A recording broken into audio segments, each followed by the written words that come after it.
সুপ্রিয় দর্শক, আসসালামু আলাইকুম। সবাইকে স্বাগত জানাচ্ছি আজকের গুরুত্বপূর্ণ সংবাদে। প্রথমেই জানিয়ে দিচ্ছি সংবাদ শিরোনাম, পরে বিস্তারিত। Breaking news. জামাত এবং এনসিপির যে জোট বা এটার সাথে সম্পৃক্ত যেই জোটগুলো আছে, আগামী জাতীয় নির্বাচনকে তারা বর্জন করছে। আর চাঞ্চল্যকর এই তথ্য এসেছে একজন সাংবাদিকের কাছ থেকে।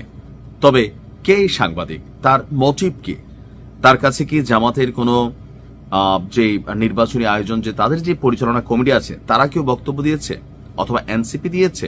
না। ডাক্তার জাহেদ নিজ থেকে মাঝে মাঝে পাগলের মতন প্রলাপ বকেন। চিনছে তো ডাক্তার জাহেদ রে? যে বাবরিওলা চুল, সাংবাদিক ইলিয়াস খাটখোট কাঁপাই দিছিল যেই জাহেদের, এরকম লম্বা করে। তো আমি ওনার একজন কি বলা হয় যে দর্শক, ওনার কথা শুনি, বিশ্লেষণ শুনি, ভালোই লাগে, যথেষ্ট যুক্তি দিয়ে বিশ্লেষণ করেন। তবে কিছু কিছু বিশ্লেষণে আমার মনে হয় যে অতিরঞ্জিত করেন, হালকা পাকনামিও করেন ডাক্তার জাহেদ। জামাত এবং এনসিপি জোট তারা নির্বাচন বর্জন করছে, জাহেদের কেন মনে হয়েছে? এখন বাবা, তোমার মনে হয়েছে জাহেদ, এটা তোমার ভিতর রাখো।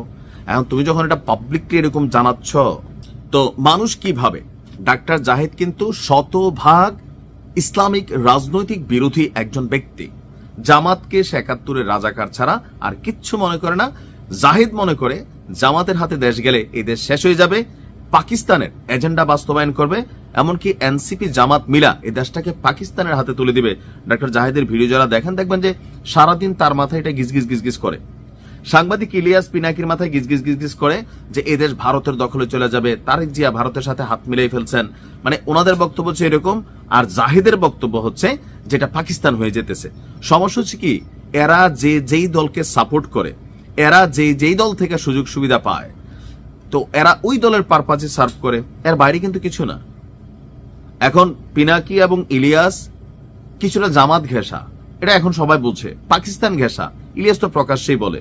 তো এরা কি করে? পাকিস্তান ঘেঁষা যে লোকগুলো হবে এরা ভারত বিরোধী হবে, আবার ভারত ঘেঁষা যে লোকগুলো হবে এরা পাকিস্তান বিরোধী হবে, বাংলাদেশ ঘেঁষা লোকগুলা বাংলাদেশেরই থাকবে। এখন জাহেদের কেন মনে হচ্ছে? আমার মনে হচ্ছে জাহেদের এই ধরনের বক্তব্য দেওয়া একটু ভেবেচিন্তে দেওয়া উচিত। এটা জাহেদের বিশ্লেষণটা কি, যে আসন্ন ত্রয়োদশ জাতীয় সংসদ নির্বাচনে 11 দলীয় জোট আপনার নানা রকম অভিযোগ তুলছে। তফসিল ঘোষণার পর থেকে নির্বাচন কমিশন প্রশাসনের ভূমিকা নিয়ে একের পর এক অভিযোগ তুলছে শরিক দলগুলো।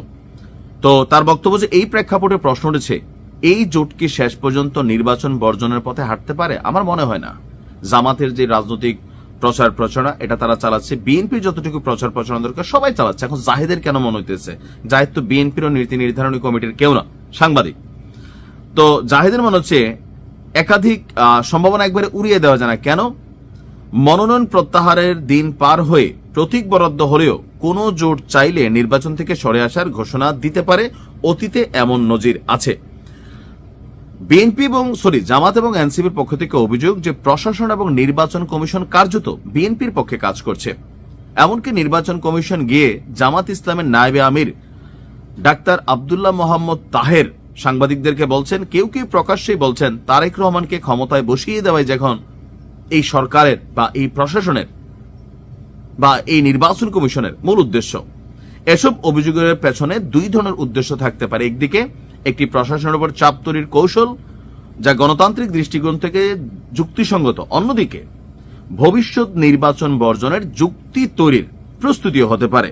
যদি ধারাবাহিকভাবে বলা হয় লেভেল প্লেইং ফিল্ড নাই, তাহলে এক পর্যায়ে বলা সহজ হয় এই নির্বাচনে অংশ নেওয়ার কোনো অর্থ নেই।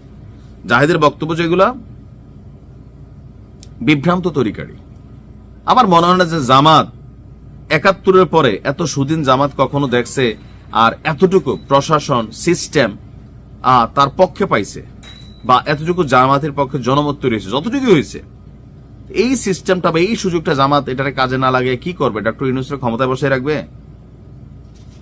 জামাতে তো পাগল তো না। আর এনসিপির কি, আর তো কোনো রাজনৈতিক ব্যাকগ্রাউন্ড নাই। আর এইবার নির্বাচনেও এনসিপির যতটুকু এখনো ২-১০% ভোট আছে, ২-১০টা ভোট আছে, এইটাও যত দিন যাবে এদের কমবে, কারণ এদের কর্মকাণ্ড বিতর্কিত। দুই একটা ছেলে ছাড়া, হাসনাত আব্দুল্লাহ এবং ধরেন তাসনিম যারা ছাড়া বাকি যা আছে এখানে সবগুলো বিতর্কিত। তো আপনি হাসনাত আব্দুল্লাহ নিয়ে টুকটাক বিতর্ক আছে, কিন্তু তো সবকিছু মিলিয়ে জামাত এবং এনসিপি এই নির্বাচন বর্জন করবে কোনোভাবে মনে হয় না। কারণ লোকালি তাদের যে এমপিরা আছেন, মানে হবু এমপি বা ভবিষ্যৎ এমপি বা তাদের প্রার্থীরা আছেন, যথেষ্ট কাজ করতেছেন। অফিস টফিস তৈরি করা হয়েছে, মুভমেন্ট আছে, গ্রামে গ্রামে চলতেছে। তো নির্বাচন যদি নাই করবে, এগুলো কি আইওয়াস?